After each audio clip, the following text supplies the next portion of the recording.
Warwick is going to be moving on with a project of your own, right, building a hangar, etc. But he needs an interim place for his beautiful mall, and a mall owner just vacated my hangar space. So I'm trading mall for mall, and when Warwick moves in and tries and builds his own hangar, we're going to put up the Copa sign on the hangar, and the Copa West or something like that, because they're two directors in one hangar. It doesn't get crazier than that. But we have to get her out of the province in Yukon, and we know how to do that even using our pilot skills. Getting out to see the various Copa flights. It's been a real privilege to be on the board. I'm on a steep learning curve. I'm having a lot of fun. And I'm bringing everything forward, the people that built the people that trained me, the Copa history that I've enjoyed. I'm now trying to impart to the next generation. We're moving on. George, where are you? Oh, it's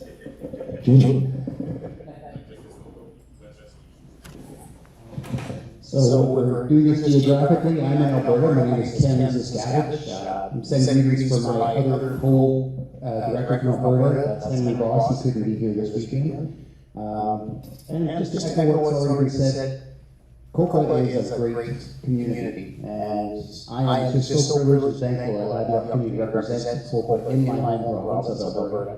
And just being able to meet with people that share the same passion. And everybody in this room is here because we all look up and look here in our craft. So thank you for being a great family. Hi everyone, I'm Candace. I'm the director for Saskatchewan. And just like everyone else, I'm so excited what Copa is growing and evolving, and we all want to bring you the best experience the nation has to offer. And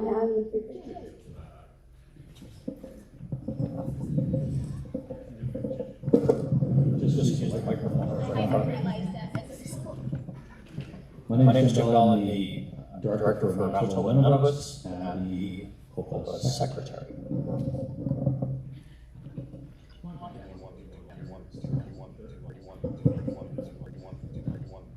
As you already heard, I'm Doug Ronan. I'm one of the Southern Ontario directors, and been involved with Copa for some.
which is now on board for a month with us. Over the years, over 9 years I've been on Copa board, I realized the nice community that we have as aviators, and also the wonderful country that we have. It's such a beautiful place, and because thanks to aviation, we can enjoy the beauty of our country. So that's what we want to transmit with Copa, and that's what we expect to do in the year.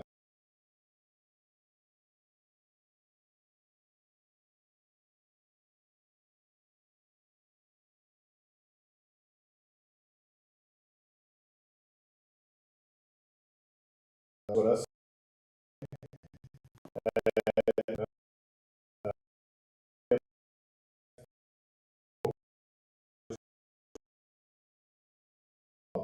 So enjoy the AGM.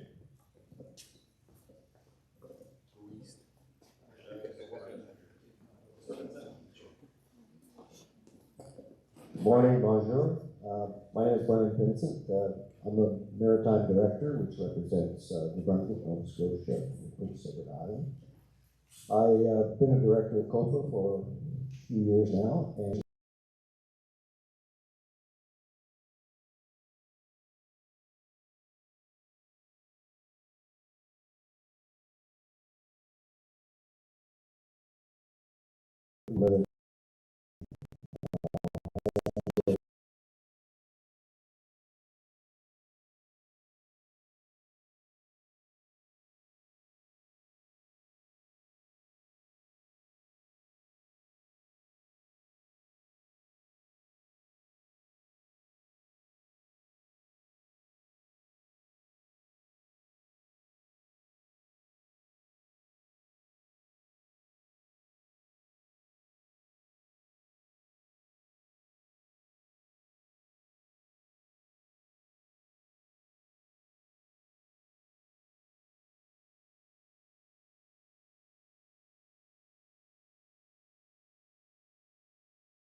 some wonderful people from across the country, and I gotta say, that's really what it's all about. We all enjoy aviation, but it's the people behind the aviation that really makes it enjoyable. So welcome, and thanks for being here.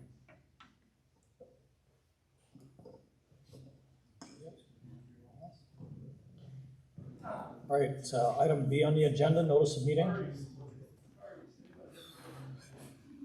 We note that the notice of meeting was published in the Copa Flight magazine with the e-flight newsletter and posted on the website.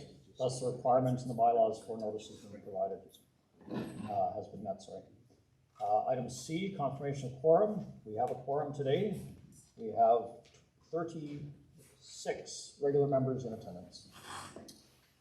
Registration of proxies. We have 20 proxies, and they are assigned as follows: 2 to Sharon Chung, 2 to Ashlyn Dale, 1 to Jim Ferrier, 1 to Michelle Milot, 1 to Rick Nida. Is Rick here today? Yes? Nida, sorry. You have 3, Doug Ronan, 1, Catherine Simonkovich, 1, David Sprague, 3, and Ken Zakwich, 5. Okay, and now we need a motion to adopt the agenda, please. That's Rick. Nida. Copy and paste. Okay, and second. Earl DePass, Cornwall. What's the name? Earl DePass, Earl DePass. Flight 59 in Cornwall. Okay, second. How do you spell your last name, please? Delta Echo, Papa Alpha, Sierra Sierra. Capital P. Capital P? Capital I was close to the first time, yeah. All right. All in favor? Opposed? Passed. Adoption of the minutes for previous annual general meeting. Move to accept the minutes. Who's in the back? Norm Mills. Norm Mills. Second? Warwick. All in favor? Opposed? Passed. Thank you. There was no business arising from the meeting, therefore we move on to the report of the chair of the board. So we've had a pretty interesting year of transition at Copa with changing CEO and some staff changes as well. And we've come out of it in a really good place. We've got a new CEO with Mark Van Berkel here, and we're all pretty excited about what he's going to do, and he's got a lot of good ideas, and we've also just spent quite a bit of time to come up with an extensive new strategic plan that we've now handed to Mark to put into effect, which again we're pretty excited about because it has a bunch of different aspects to it as far as promoting aviation, obviously, but we need to start promoting aviation in different aspects as far as, because obviously the demographic of Copa and the industry is sort of changing, and we need to start looking at how to bring in new people, obviously some younger people, and also new people from a non-aviation perspective. So we're looking at ways to do that, to go into sort of the general public and promote aviation. So we do have a lot of pretty exciting things, and we have the new Copa Aviation Academy, which is basically a sort of a school, university, college type thing that we're doing from a safety aspect with the Search and Rescue New Initiatives Fund. And so that's going to be a pretty extensive program, and it's going to build on the good safety programs we've done in the last few years with all the safety seminars and so on. So we're definitely expanding that part of it for obvious reasons, and that's going very well. And other programs we have, like the Discover Aviation program, which is sort of what was originally Copa for Kids, and involved, to get kids involved in aviation, and now we're trying to get everybody involved in aviation. And that program's going well because we already have, basically at the beginning of the season, we already have more events planned already than we did all last year. So obviously we're probably going to have a really good year as far as Discover Aviation goes. So again, we have lots of good things going. We've got a really good board, and we've got really good staff now, and we're hoping to keep on doing really good things. So.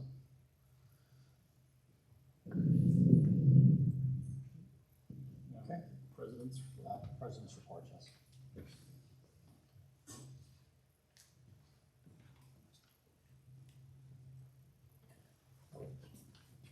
Good morning, everyone. Thanks for coming out to the AGM, and thanks for those who are streaming on YouTube as well. Bienvenue. Je m'appelle Mark Van Berkel. Pardon, mon français is not very good. So if you don't mind, I'm going to speak in English, but I am trying to learn French. So it's my commitment to try and be bilingual maybe in a year from now. Maybe the next AGM I'll be able to speak more in French to you. So I would just like to take a minute to introduce myself. And I'm the new CEO, President CEO. I've really been in the job for a month. Okay, and it's been actually a pretty busy month. I sort of feel like things have been progressing pretty quickly since I've been sitting down in the job. But I first wanted to thank Jim Ferrier, who basically was the interim CEO while the board ran through its selection process. And you know, Jim's job primarily was to make sure things didn't slip through the cracks, and they didn't. He did a fantastic job. He more than just minded the shop while the board figured out who was going to be the person to sit in the seat that I'm sitting in. So thank you, Jim. We appreciate you. So normally the President's report really talks about what's happened since the last AGM. And since I'm kind of new, I'm going to get to that part of it and tell you a little bit about the organization, what's happening. But I also wanted to give you a little bit of an insight about who I am and how I see my role. And I don't see my role as the CEO per se. I see my role as pilot in command of Copa. And so when I decided that I was going to take this job, I pushed the throttle forward and we started to roll down the runway. And when I actually got into the seat, we rotated. We hit VR and we rotated. And we're climbing up now to our cruising altitude, but it's busy. And as most of you know, there's a lot of things going on. We got to pay attention to a lot of things, right? There's traffic, there's radio calls. We got to mitigate any risks. We got to think about plan A, plan B, and what we're going to do. But we're going to get to the cruising altitude. We're going to get there, and we're going to push the autopilot, and we're going to sit back, and things are going to be great. And that's where we are right now. We're still in that takeoff mode. Maybe we've just reached circuit altitude, but we're gonna get to our final altitude. And so that's kind of how I see my role here. Now let me just continue in that analogy. So in 1952, Copa was formed, right? And it's been a good, reliable bird since then. And it's gone through some maintenance and it's gone through some modifications over the years. And actually, just recently, it's gone through some unscheduled downtime, okay, COVID. And it's changed a lot of things. COVID's changed a lot of things in our lives, but also in GA. So my job now, as the pilot in command of Copa in the new era, as it were, is to bring GA back, is to bring Copa back, is to make sure that we reinvigorate general aviation in Canada. And this is my job. And I have the support of the board with this. In fact, they've done a fantastic job laying out a mission and vision statement. They've really taken a lot of time, a lot of brain power has gone into developing this mission vision statement, which actually gives me a very clear flight plan, okay, of where they want it to go. And my job is to execute on that flight plan and make sure we get to the destination that we've set off to do. I would just like to say that the organization is in good financial health. We're going to have a presentation from our CFO in the absence of the treasurer today. It's in good financial health. Our memberships is about 13,000, and we've had about 392 members join the organization in the last few months.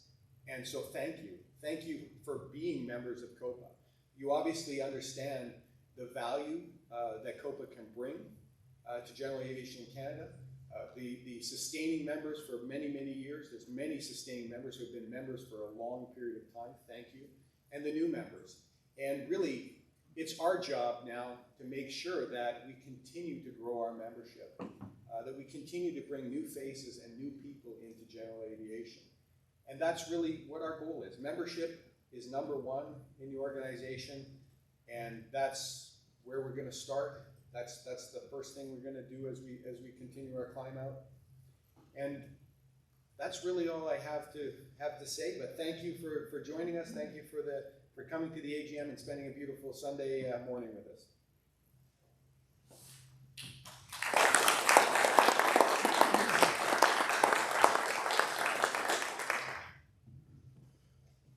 Next is the report of the nominating committee. In 2022, we held elections for the board. However, the official ratification vote at the AGM was missed. Therefore, we are doing it now, and that will close that issue for us. Ken?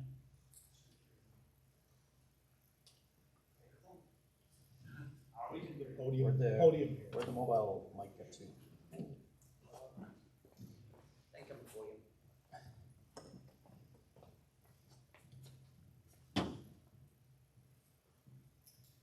On behalf of the nominating committee, which is chaired by Grant Bailey, who, as you heard, is not here today, I have the following motion. The nominating committee has reviewed the result of the 2022 regional election of directors and found it to be an accurate representation of the members' votes. Therefore, the following directors were elected with effect from June 25th, 2022. Grant Bailey from Northern Ontario, Jonathan Beauchesne, Quebec, Pierre Drapeau, Quebec, Warwick Patterson, British Columbia, Sigmund Sort, British Columbia, Doug Ronan, Southern Ontario, David Sprague, Southern Ontario, Ashland Dale, Southern Ontario. I move these directors be elected by the members present. Second, Jonathan.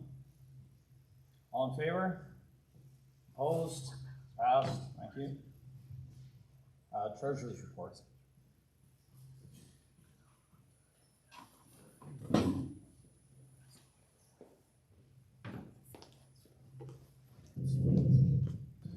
And I'd like to introduce Josiane Gomez, who is our CFO.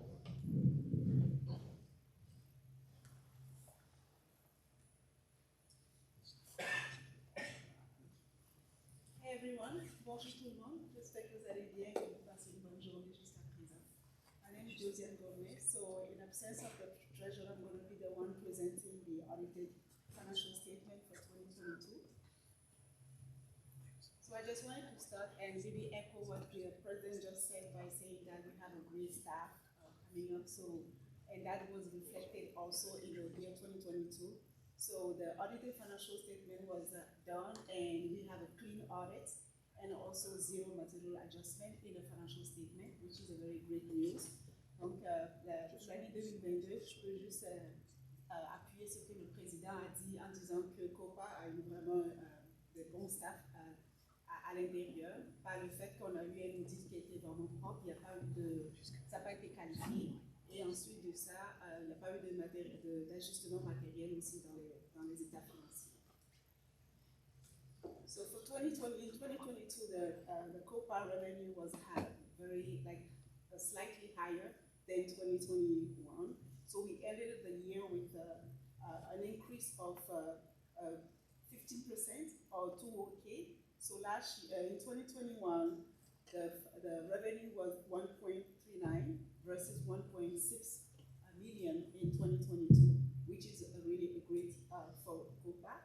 And then the increase mainly was due to the fact that in 2022, we have a membership revenue which was increased by $896, and then which represents sort of a 7% increase in 2022. The second increase was due by the safety promotion support, which increased by $459,000 versus $424 in 2021. And the third one was due to the membership program, which increased by $122K versus 72,000 in 2021. Et pour les revenus de 2022, on a eu une augmentation de 208 000, ce qui est majoritairement, ou 15%, ce qui est majoritairement dû au revenu de membres, qui a augmenté de $896, et aussi le programme de support de sécurité. Celui-ci a augmenté de 459, plus que celui de l'année 2021. Et le troisième, c'est le programme de membres, qui a aussi augmenté de 123 000. When it comes to the expenses, we can see that yes, all things equal, the expenses has also increased from 2021 to 2022, and we have an increase of 41% or $460K in 2022 versus 2021. And the main reason of the increase is largely due to the fact that we had unfortunately, we have been audited by CRA for GSC HST purposes, which was not planned. And as a result of that, we have to pay $140K in 2021 for the audits, for the GSC HST audit. The second reason for the increase was due to the Copa annual meeting. As you all know that, during the year of COVID, we all were home, so everything was done remotely. But in 2022, we started having more meetings. That resulted in an increase of $7K in 2022. The mic needs to be closer. That resulted in an increase of $70K in 2022. And the third one was just mainly the increase in salary and wages, as well as the professional fees and all other small non-material costs. So those are the main reasons why our expenses have increased from like 41% in 2022. Alors pour les dépenses de 2022, on a eu une augmentation de 41%. So, nos dépenses sont passées de 1,13 million à 1,59 million, ou un total de 460 000. Et ça, c'est majoritairement dû au fait qu'on a été audité malheureusement par CRA pour le GSC-HST. Alors ça nous a causé une dépense additionnelle de 140 000. Deuxièmement, c'est les dépenses qui sont reliées au general meeting qui ont eu lieu. Ce qui est dû au fait que selon l'autre année, il y avait le COVID, donc il y avait moins de rencontres en personne. Alors ça a aussi augmenté les dépenses de 70 000 comparativement en 2021. Puis le troisième, c'est plutôt toutes les petites affaires comme par exemple les dépenses de salaire, puis aussi les dépenses de professionnels qui ont aussi poussé à la hausse la dépense de 2022. And so we can see here that in 2022, we ended up the year without, we took out the investment, so we ended up the year with an excess of revenue over expenses, which is a great news, so we don't have any deficit when we focus on just the revenue or just the not like no investment or unrealized gain or loss. So we ended up the year with the 10,780 versus 2021, which was 262,724.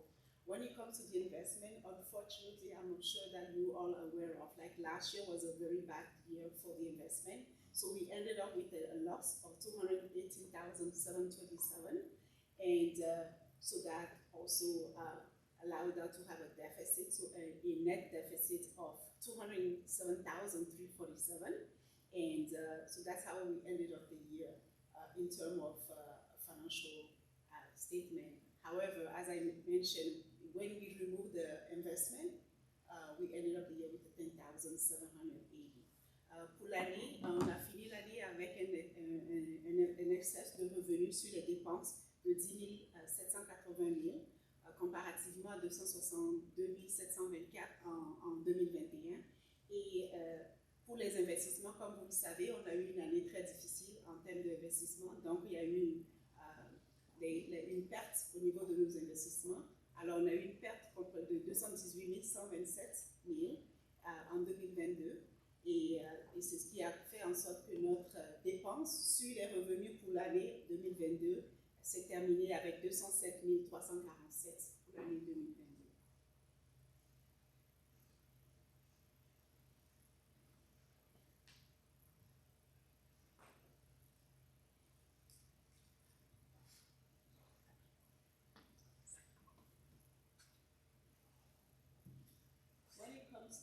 The investment, so as I just said, so the investment I'm getting was... text that we can't hear. Can you try and speak a little closer to the microphone, please? Sorry. Okay. Is it better now? I'll let you know if I get more text. If you move this microphone, she could, if you moved it there, it would work better for her and us. Hold that one fairly close too. Okay. That's better. Much better? Okay. I don't mind going back if you want me to go back. That's fine. Okay.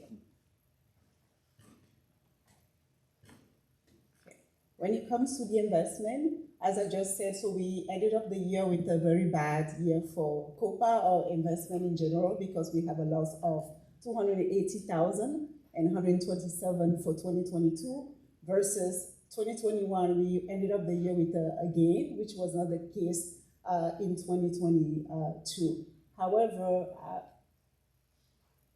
I can say that just to reassure members that in Q1 of 2021, we can see that the investment is getting better. So we, it's better than how we ended up 2022.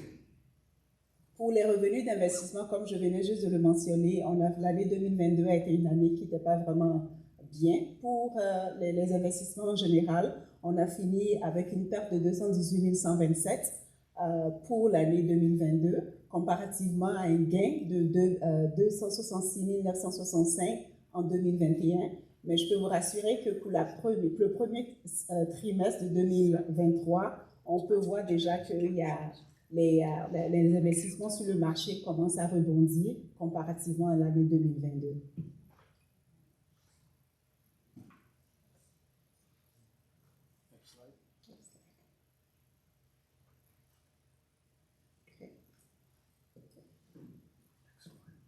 When it comes to the financial position for 2022, we can see that we ended up the year with a net asset of 1.98 million versus 2.19 million, and that is largely due to the investment loss that we have in 2022. Alors qu'on peut voir pour l'année 2022, l'actif net de Copa a baissé, c'était à 1.9 million.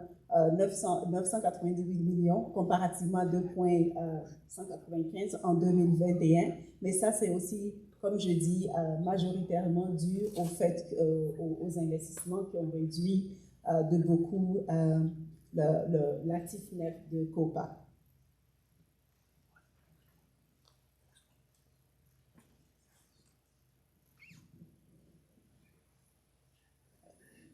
So in terms of the cash, so the cash flow, Copa ended up the year with in very good cash flow position, and I can also say that we don't have any cash flow issue. So as you can see, we ended up with the cash, 825,117 in the bank, and that is outside of the investment that we have. So we are really in a good cash flow position, and what even we did, we started thinking about how can we instead of leaving the cash idle in the bank, how can we try to get some money back? So we're working, so we decided to transfer some of the cash into a short-term GIC. So that will allow Copa to gain an additional some sort of interest income on this cash instead of leaving that idle in the bank. So, comme vous pouvez voir en termes de liquidité, Copa n'a pas de problème du tout parce qu'on a fini l'année 2022 avec 825 117 dans nos comptes.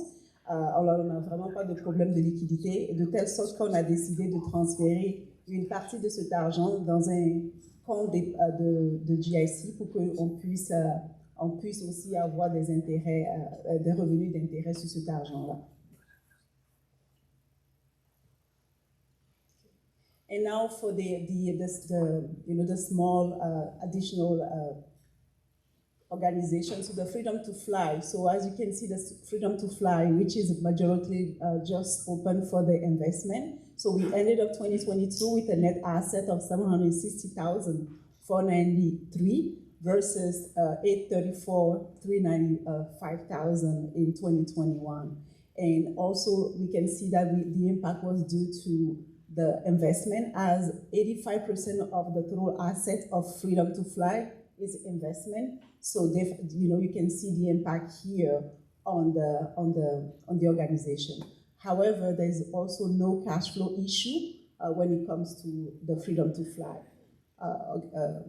net asset organization. So pour le Freedom to Fly, vous pouvez voir que aussi l'année, l'actif net de 2022 était de 760 493, comparativement à 834 395 en 2022. Il y a eu une baisse, et cette baisse-là est majoritairement due aux investissements parce que 85% des actifs de Freedom to Fly est relié aux investissements. Donc, l'impact a été aussi majeur sur le Freedom to Fly. And when it comes to the Flight Safety Foundation, we can see that the fund balance as of December 31st, 2022 was 238,977, which was a decrease from last year of the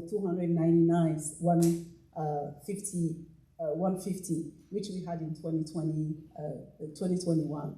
Pour la Fondation pour la sécurité aérienne, on a vu que nos fonds étaient de 238 977, ce qui a baissé par rapport à l'année 2021 qui était de 299 150. Alors ça vous donne un aperçu de comment est la situation financière des trois organisations. Mais comme je peux vous le dire, je l'ai déjà réitéré, il n'y a pas de problème de liquidité. So this summarizes the three organizations under Copa, And as I just said, there's no cash flow issue, and we ended up with a very clean audit from the auditor, and with no a material adjustment in the book, which shows that Copa has been taking good care of everything related to the finance. Questions?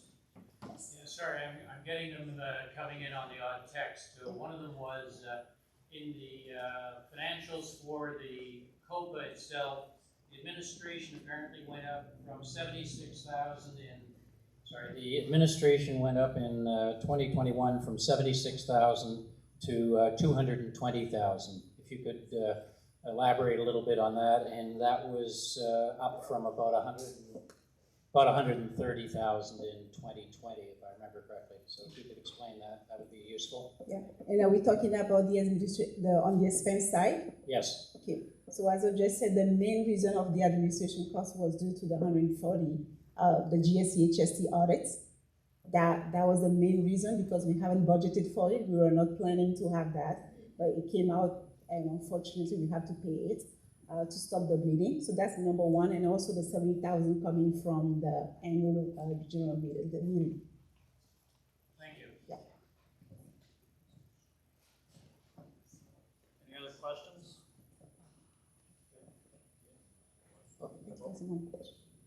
I was curious if you could provide some explanation around the GST payment to the government. Were you not remitting GST to the CRA properly for 5 years? Yes. Can you go back to the first slide, please? Can you go back to the first slide, please?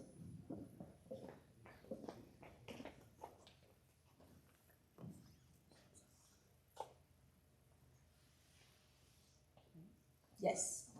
Is there any way we can lose front bank of fluorescent lights? It's really throwing a glare on your screen. Yeah, we can't see it from back here.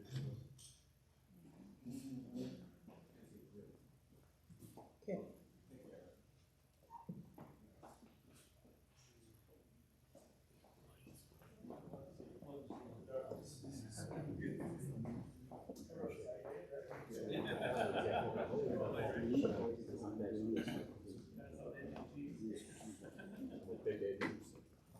Okay, so as I just said, in the revenue, so in 2022, we have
Warwick, I can only see Warwick now, so he's gonna be, now it's gonna be Warwick.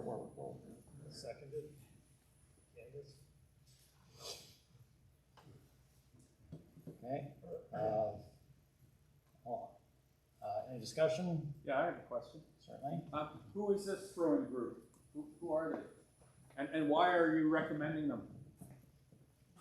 I'll ask the question.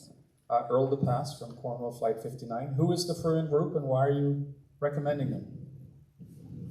You want me to answer that? They've been our auditors for, I'm not sure how many years, but a few years. And we've had obviously good luck with them, and we've looked into other people along the way and actually done some sort of due diligence on that. And we've also had, like I say, we've had good luck with them, and we've had we've been audited by Revenue Canada, and other than the obvious difference of opinion that Josiane just outlined as far as the HST, which we still don't 100% agree with, but we have to sort of go with it. We've had good luck with the Fruin Group, so. Thank you. Okay. Any other questions? Okay. All in favor? Opposed? Passed. Next item is general business. So does anyone have any business from the floor?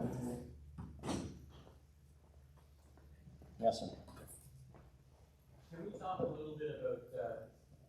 Can we talk a little bit about NPA 2023005? Would maybe Jim like to talk about that? Maybe Mark. What would you like to know? Honestly, just before we go on with this, I'm happy to talk about this. Do you want this as part of the AGM, or do you want to close the AGM? We can pick this up as a different part. It's entirely up to you. It's gonna. Yeah, I would kind of prefer this is not really AGM business, but we can certainly have the question. I'm not deferring it because I want to talk about it, but I know that there's a business meeting that we're trying to do here and get the business closed, and then we can absolutely open the floor and I'll talk until your ears bleed about the NPA. Okay, is there any other business for the meeting? Okay, seeing none, motion to adjourn, please. Earl DePass, Flight 59. Seconded by Rick Nida. Okay.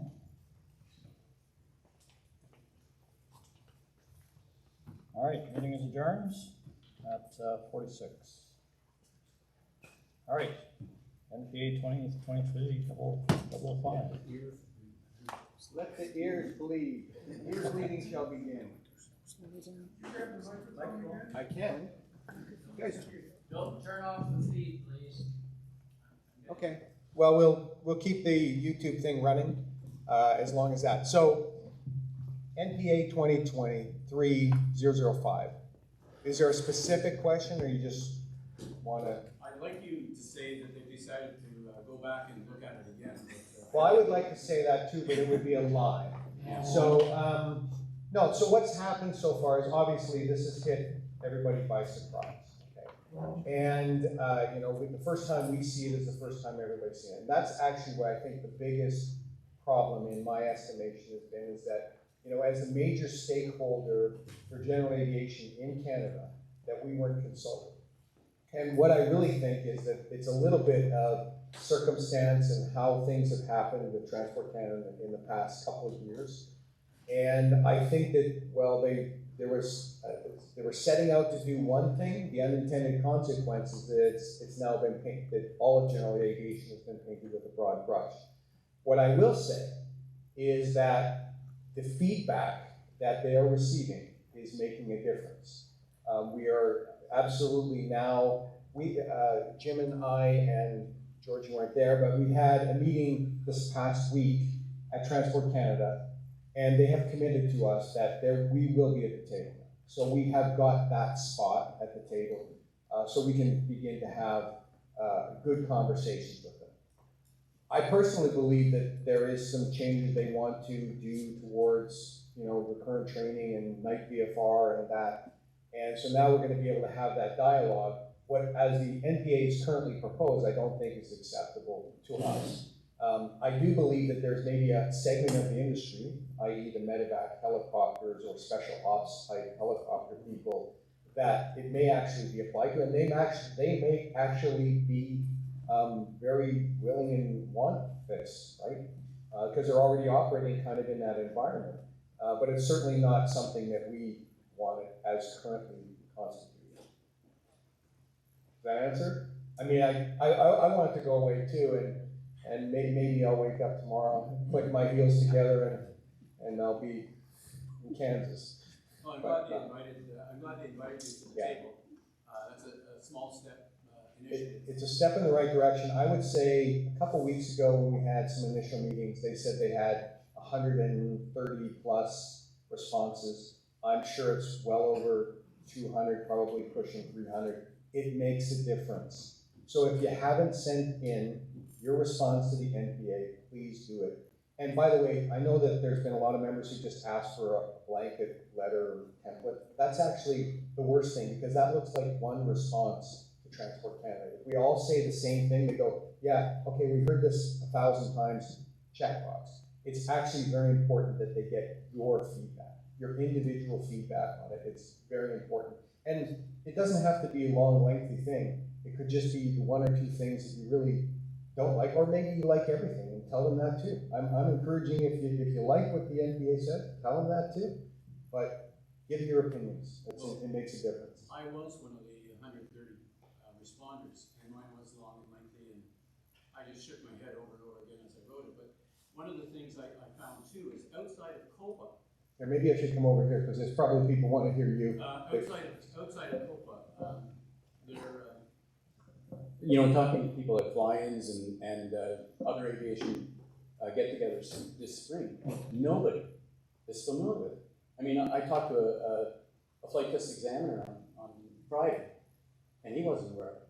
And I said, you got to go home and take a look at this, because, you know, the Americans have a vaguely similar policy, but, you know, last time I checked, Canada is one big honking country. And if you fly out of Rankin Inlet, how are you going to get checked out? It's a pain in the shops.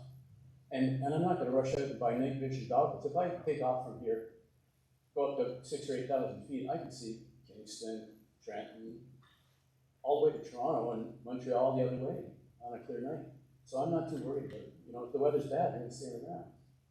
So I think that, like you said, there's good parts to it, but there's some very, very bad, sketchy parts. And I don't know whether somebody's trying to make a name for himself. And, oh, well, we consulted all the international groups. Well, you and I both know that Canada is probably the most challenging country to get your licensing, and it's accepted all over the world. I know, because I've flown all over the world, and on my Canadian license. And to have somebody want to, you know, add more documentation and retesting, recertification, yes, I think we should be recertified. No, I don't think this is the proper way to do it. And I don't know how it will be implemented. It's mind-boggling. Thanks, yeah, and the NVIS thing, which we brought this up actually, you know, there's a whole bunch of NVIS things, even if we could go and buy NVIS, and I've been in the avionics business a lot, but it's not readily available, it's pretty much special mission type stuff, police, medevac. The aircraft needs to be NVIS, all the lighting in the cockpit needs to be NVIS, there needs to be NVIS training, so it's not like you can just strap NVIS goggles on and fly. No, you have to have NVIS training. So it doesn't make sense. And I don't think that that's what their intent. This is why I really do believe this is an unintended consequence for us, for general aviation. I really do believe that there probably is medevac helicopters that want to fly in an aided condition using NVIS, because the operation of the helicopter industries, you know, especially medevac, totally different than us. Right? Well, there's one example. Yeah. Was the medevac crash up Yep. north. Yep. That was it. There was no other examples. This is only my personal opinion. This is a function of the groups not talking to each other. They're not having meaningful meetings internally because of probably the work situation that's been going on for the last couple of years. And I don't think they're properly communicating. And I think that stuff is just getting included that wasn't intended. And this is an unintended consequence of the remote working function. That's just my personal opinion on it. It's the way I can maybe make sense of how it's happened and how it's come about. Mark, could you talk a little bit more about what problems does TC think they're solving? What's the context around this? Well, we haven't had a discussion, so it's only my interpretation. Go ahead. My question was, what's the context around this issue? What problem does TC think they're solving? So again, we haven't had conversations, so I can't confirm this. I can only read into it and extrapolate what I think out of the NPA. There's been some night VFR crashes, specifically around medevac helicopters, that they need an answer to. And TSB has issued and said, this needs to be answered. So they're answering. The problem is I think that due to lack of communication internally, that a lot of things are being put into it because they sort of feel, oh, I've got some VFR thing I want to include, and so they, throw it into the basket, and this is what we've got. That's just Mark's. This is not Copa. That's Mark's trying to figure out how did we get here, right? Okay. My question, do you have an expert in NVIS that will be part of this? Because my understanding of NVIS is basically it's something thermal. So other than maybe seeing a bear on the ground outside Moosonee, you're not really going to know whether you're looking at the ground or the horizon anyway. Not that I've ever actually used NVIS.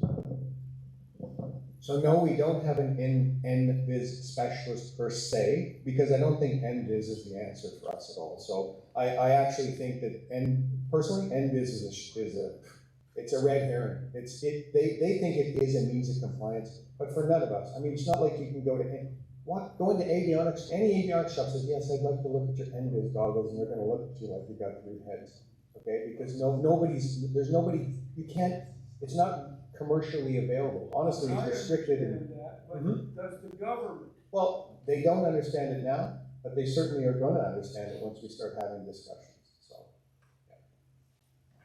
yeah. Right. Please don't shoot the messenger. I'm getting the odd text. One of the questions that came in is ask about the FAA June 15th no foreign data on low IFR charts since not received in a timely manner from Canada. Is Copa working on that, or is that an issue that we can address? But transport has taken off the VFR, I think it was last fall on the US sectionals, and it's got a tourist impact, it's got a what charts do you buy impact, etc. So I'm not too sure. And looking at your face, I'm unaware. If the FAA charts ended the border. Yeah. Okay. There's no overlap. There's no more VFR charts into Canada from the FAA? But it sounds like it's either NAVCAN or a TC supply issue from historic. It's always been there before. Should you ask whomever texted you that? Would they be able to put it either talk to Jim, right, Jim? Nod your head, Jim. I can He's answer. taking Talk- charge. talk- I can talk to answer the Jim. question, Mark. Oh, you can answer? I can answer the Oh, question. okay, sorry. I can answer the question, and probably people aren't gonna like it, but this actually goes back to my previous job as Director of Aim and Flight Operations at NAV Canada. And part of the things with the charts is Canadian data is Canadian data. And the FAA in Canada cannot confirm on their individual publication dates whether or not the information on the other side is valid. That's the main reason. And each nation has to publish their own information and not other information. That's why it's coming on. So it's political. And it's ICAO rules. What's that? Will Canada do the same? I would suspect that that will probably be happening, yeah. Because we had instances where things were being published where, you know, a VOR had been removed, yet it was still being published. And things like that, because the notification cycles were off between the two countries. And that really is the political part of it between the two countries. Well, ICAO actually is the one, and the rules in ICAO are actually the ones that prevent it. Even though you have the same publication date, when the actual changes get implemented, the information doesn't pass that fast between countries. That's where you're better off with something like a flight or a ForeFlight or something like that that's actually integrating international data, because they're taking the current data from each particular country. The problem is every publication cycle going to paper is you're actually starting to plan almost a year out what you're publishing for a year later. And so as things change on a 56-day cycle, if the US decides, okay, I'm publishing this on date X, the Canadian publication cycle's already been committed, so you actually can't make a change. It comes down the road, so you're actually publishing data that isn't accurate and that you're not supposed to be doing. So again, it's a technical piece of it and the way that the system works, and that's why paper is not good. And that's really why things are trying to change into more of a digital format in the aviation industry when it comes to aeronautical information. Thank you. Okay. And I think we were going to have a bit of a time limit, right, Mark? Yeah, we were. Is there, maybe we'll entertain one or two more questions if there is. There's a question back here. Okay, question back here. Where? No, I was gonna answer the question, but I was. Okay, You already did it for me. okay. Did we do a good job? Did we get it right? Yeah, you just missed the one part, it's political. Oh, political. Okay, all right. Question here? Yeah, in the last Copa Flight magazine. In the last Copa Flight magazine, there were no incidents and accidents. Is that because there were no incidents and accidents? Or was that dropped from the format? It came out last week. Jim, do we have an answer for that? See, I should have known you know the answer.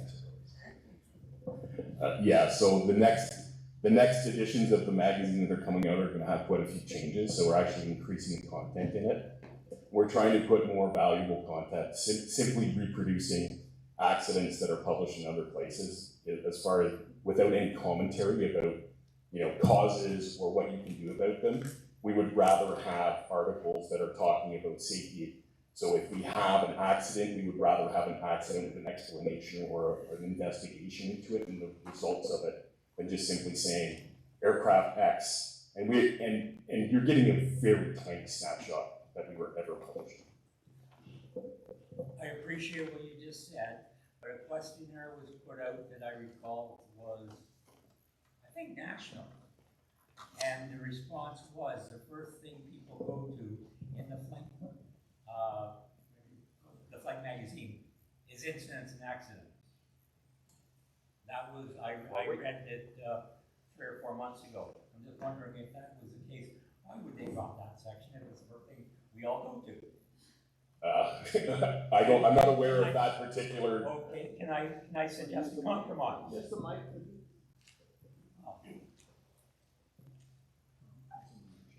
if I can suggest a compromise with a new format.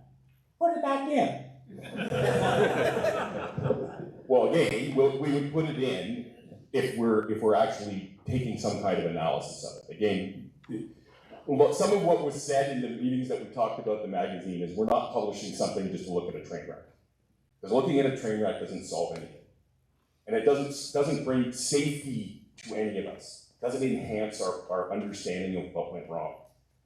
We can make assumptions about what went wrong from a two-line summary that came out of a transportation report, but it's not actually providing valuable content. So that was a lot of what the discussion was with the publishing group that we were talking about. So I don't know if Warwick, you wanted anything to say? That's pretty much what we said. Yeah, maybe I'll take a moment to just talk about the magazine a little bit. We've kind of had a rethink of the magazine. It's, I think in general, the members feel it could be better.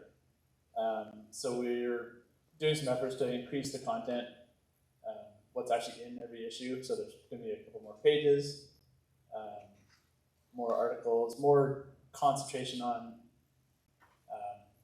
like if we're bringing up the Safety Academy, let's have an issue where we talk about safety issues. And we have a schedule of articles.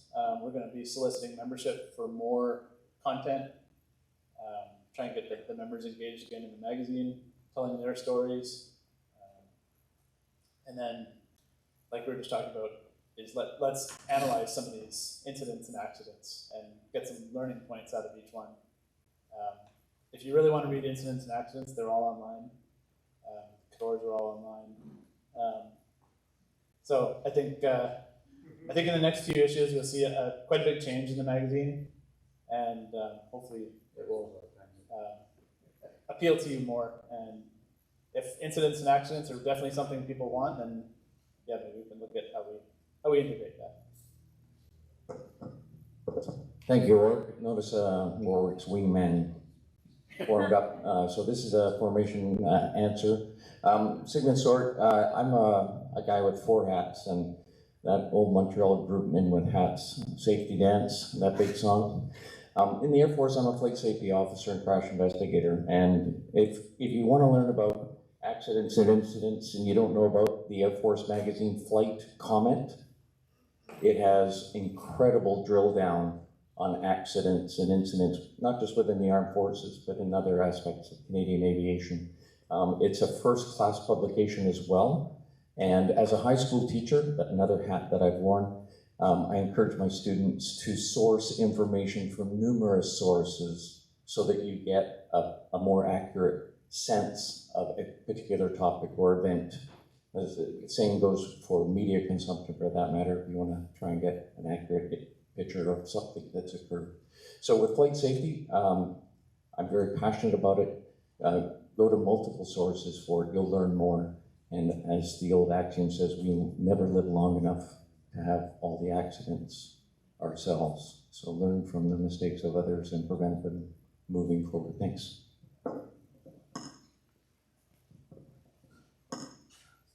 Our last question is going to be from on. One more comment about that. Okay. What if we kept the format the way it is, which is enjoyable, to read it short, sweet, to the point, but put a link on it for the TSB report or something? Yeah. You know, it's not granted somebody would have to look up all the links, but it is nice to go, learn from the mistakes of others, right? So it would be great if we still could incorporate that in some way. Yeah, the point's not lost. So thank you. And then we got one question online, and then that'll be the conclusion of it.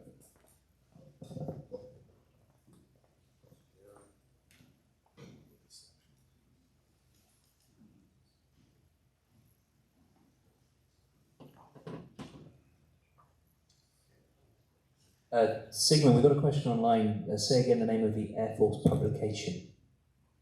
Flight Comment. Okay, thank you. For anyone online, that's a flight comment. .ca.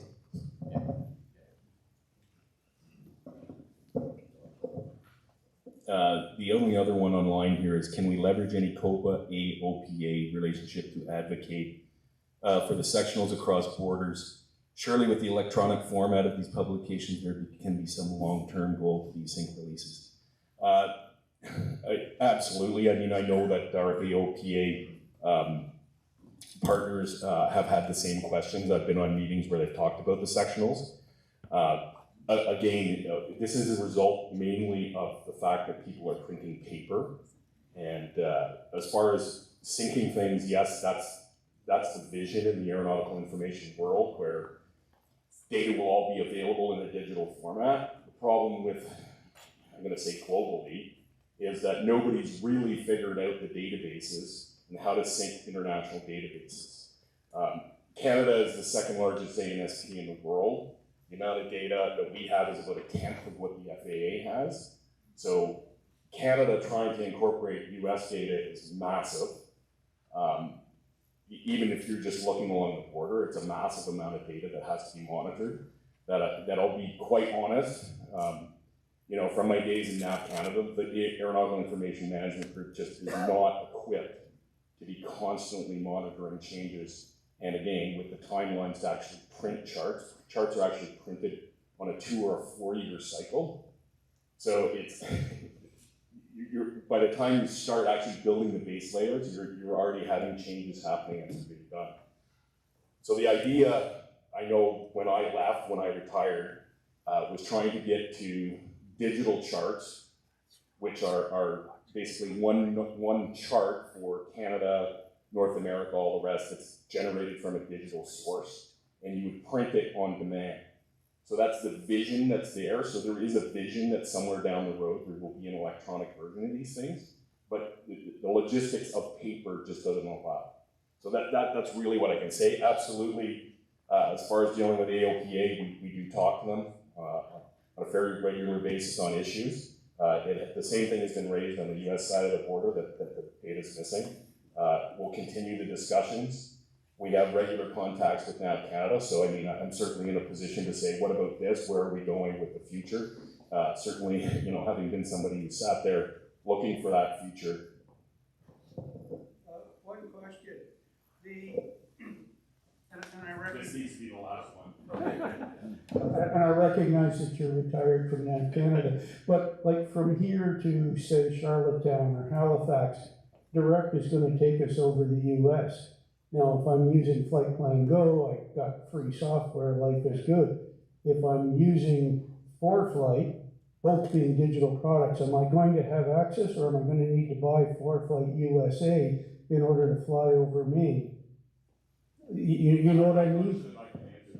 No, I didn't figure you could, but maybe you could take it back to that. Yeah, no, that's a good question, and I think that also might be a good question for ForeFlight, which we do have some contact with as well, and say, you know, how do you fill this out, because this is a use case that happens, right? And it may very well be to have the yeah. So, but we can definitely take that back as a point of note, and we can see, you know, ask those questions for sure. You can put that. And believe me, I have no greater joy than going back to my former employer and asking questions about getting things done that I couldn't get done when I was there. So maybe Norman would let you put your answer in where the incidents were. Okay, folks, thank you. Thanks for coming to the AGM. Now, just a couple of housekeeping things. The museum is open, and you're allowed to roam around and look at things. They ask that you don't bring any food or drink out of this room into the museum for obvious reasons. Also, there's a barbecue at 12 o'clock over at the Rockcliffe Flying Club. Unfortunately, the people online are going to have to cook their own hamburgers, but everybody's welcome to come over there, get a ticket. If you haven't got a ticket, Michelle has a ticket. I think we're like a hot dog, hamburger, French fries, and a drink is included as part of it. So, thank you all again. One point for that. Okay. It is bike day in Ottawa, which means the parkway is closed. So when you go around to the airport, you're going to run into a gate. There will be a person at the gate. You tell them that you're going to the Rockcliffe Flying Club. They're going to let you onto the parkway with the bikes. They ask that you drive no faster than 20 kilometers an hour with your hazards on as you go down around the airport. If there's any individuals who are absolutely desperate for a ride and don't have one, if you maybe meet me or some of the Copa staff at the back here, we'll see that if we can get you a ride. Is anybody ride challenged? Just to understand who might need a ride, other than the board members, but they can walk anywhere. We're parked on this side. Yeah, well, that's what he was saying. So you drive around through the gate. No, we're parked. We flew in. in. An Oh, you aircraft. flew in. Okay. Yeah. So, Okay. So you we have a don't wanna- choice if you want to taxi over or we can we'll get give you you a a ride. Yep. Oh, okay. Yeah, so if you go out of the parking lot here, you're gonna go underneath the parkway, the bridge. It's gonna be your first left is the on-ramp, so there'll be a barricade there and there'll be a guy sitting in a car there, a volunteer, so you just tell him, I'm going to the airport, I'm going to the Rockville Flying Club, and they'll